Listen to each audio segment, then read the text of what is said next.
Do you think people learn differently now than they did 19 years ago? Because I know for at least my experience, attention spans seem to be a little different than they were in many ways. And how we learn, I mean, the first PLF, I think, was on CDs, right? Like in books, wasn't it? It was.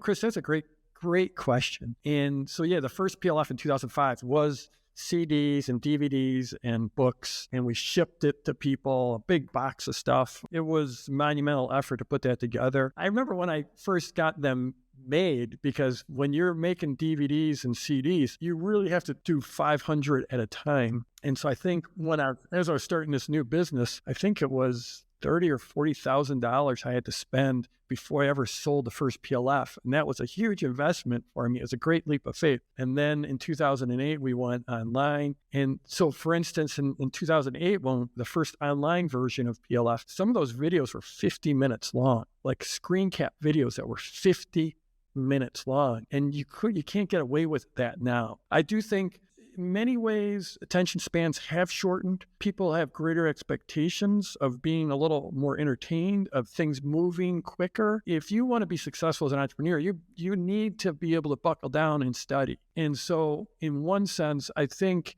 catering to people that want to learn via TikTok is not a long-term strategy. We're doing serious business. We're helping people build serious businesses. And in doing so, we have an expectation that they're going to buckle down and study. At the same time, we've worked really hard to make it so much more consumable. The videos are so much more polished, so much tighter. Now we've got, like graphics and all kinds of extra stuff on the videos to keep it more entertaining and interesting. We've made the course shorter. I think we went from, the course was like 14, without bonuses, it was like 14 hours, and we cut it down to 8 hours, but we were able to put more in those 8 hours than what we used to do in 14 hours. So that was a huge, huge thing. So I do think you have to be sharper and better these days. At least we do. We're an industry leader, and we have to be. And so we put an enormous amount of work into making it more consumable, faster, easier to consume, and more fun. We went through this crazy process and Dan, you could speak to that process. I mean, we put a lot of work into this. We have 2 full-time instructional design experts on our team. We've literally spent hundreds of thousands of dollars on this new PLF, which is just crazy thinking where we came from. But yeah. Yeah. And a lot of it, it's not even to make it more engaging. It's, well, when you say make it more engaging, it can sound like, wow, okay, just making that like kind of fancier. And it's like, well, no. So we have these instructional design experts on our team who have spent, I don't even know how much time studying basically the latest in adult learning science. And so like, how do people actually learn? So a lot of this isn't just, let's cut down the course, let's, do this, let's change it up. It's really like, okay, starting from the ground up, like if you were to design an award-winning educational product, like how do people learn the best? And then we took that sort of ground up approach and then thought, okay, how can we go through the entire course so that we focus primarily on the real core important stuff first? We get people to nail down that filling, nail down the core of their offer, the core of their sequence first before, because so many people, they start backwards. They start by thinking, well, I want to sell something, so I'm going to do a webinar or a challenge. And I'm like, okay, well, but then what do I talk about? I'll talk about this, and then maybe I'll wind it around and sound like this. And it's so backwards. Instead, how we do it is it's think through the sequence, think through the way that you're going to guide people through, and then think about the way you're going to present it. So we've really, really gone deep on just how do we present all of that, but also in the shortest amount of time. Like, I think there used to be a bit of a vanity metric people would say about how big their courses were and how much stuff was in there. And, you go to someone's sales page and it was like, we have 43,000 hours of studying. And it's like, we've gone the other approach. We've gone the vanity metric of how quick can someone go through PLF? How quick can someone go through PLF and learn what they need to know and then actually start putting it into place in their business? And how can people start building their launches while they're going through the course so that they don't have to even go through the entire course and then start? It's like, how can they build it while they're going through it? It's like when you say it out loud, it kind of clicks. It's like, oh yeah, that makes sense. That is actually the bigger brag, right? That you can teach your thing in a short amount of time versus how much stuff can you stuff in something. Because if you just want to listen to someone ramble on forever, then it's pretty easy to make a really big course and a ton of stuff in there, right?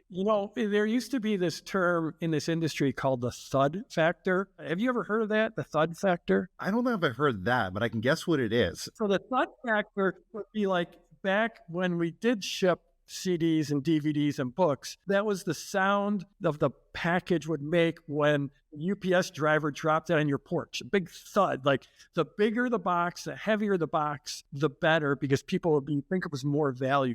Like it'd be like, okay, we've got these audios. Let's do transcripts because we print out the transcripts. That'll be really big and heavy. And let's print the transcripts on single-sided pages and let's double space them so it's like 400 pages instead of like 100 double-sided pages, because that'll be bigger and more impressive. And that used to be a thing in the 90s, even in the 2000s, maybe even in the 2010s.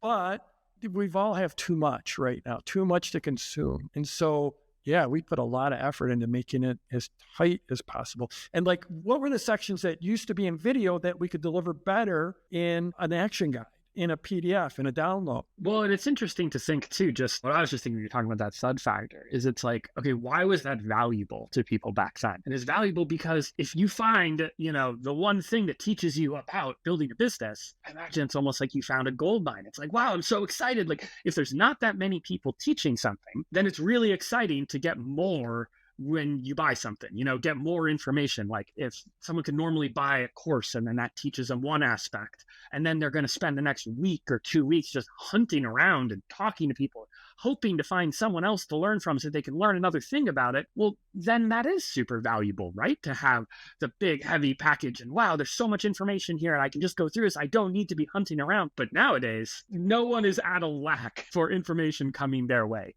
Right? It's the other way around. There's too much information coming to people. People get paralyzed because they're seeing, these 59 different options of how to do the thing. And everyone says, this is the way to do it. And it's like, oh, what do I do? You get a little paralyzed. So having someone be just like, cool, here's the thing. It's, quick, you get it done and you can get started. That's what's valuable now.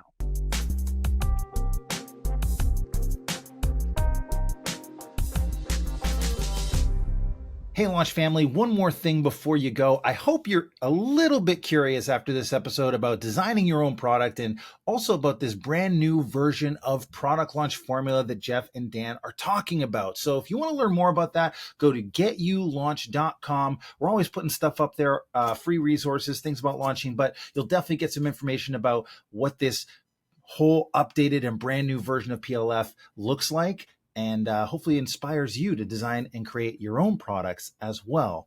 Hit subscribe or follow in your podcast app, and we will catch you on the next episode.